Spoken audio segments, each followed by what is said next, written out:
Praise the lord. ఈ రోజు దేవుని వాగ్దానము ద్వితీయోపదేశ కాండము 2వ అధ్యాయము 7వ వచనము. నీ చేతుల పనులన్నిటిలోనూ నీ దేవుడైన యెహోవా నిన్ను ಆಶೀರ್ವದಿಸುವನು. ಈ ದಿನದ ದೇವರ ವಾಗ್ದಾನ ಧರ್ಮೋಪದೇಶ ಕಾಂಡ 2ನೇ ಅಧ್ಯಾಯ 7ನೇ ವಚನ. ನೀವು ಕೈ ಹಾಕಿದ ಎಲ್ಲ ಕೆಲಸಗಳನ್ನು ನಿಮ್ಮ ದೇವರಾದ ಯೆಹೋವನು ಸಫಲಪಡಿಸಿದ್ದಾನಲ್ಲ. இந்த நாள் கர்த்தரின் வசனம் உபாகமம் அதிகாரம் 2 வசனம் 7.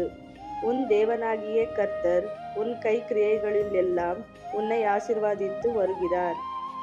आज का बाइबल वचन व्यवस्था विवरण अध्याय 2 छंद 7. क्योंकि तुम्हारा परमेश्वर यहोवा तुम्हारे हाथों के साथ कामों के विषय तुम्हें आशीष देता आया है. Today God's promise, Deuteronomy chapter 2 verses 7. For the Lord your God has blessed you in everything you have done. Amen. Glory to God. God bless you all.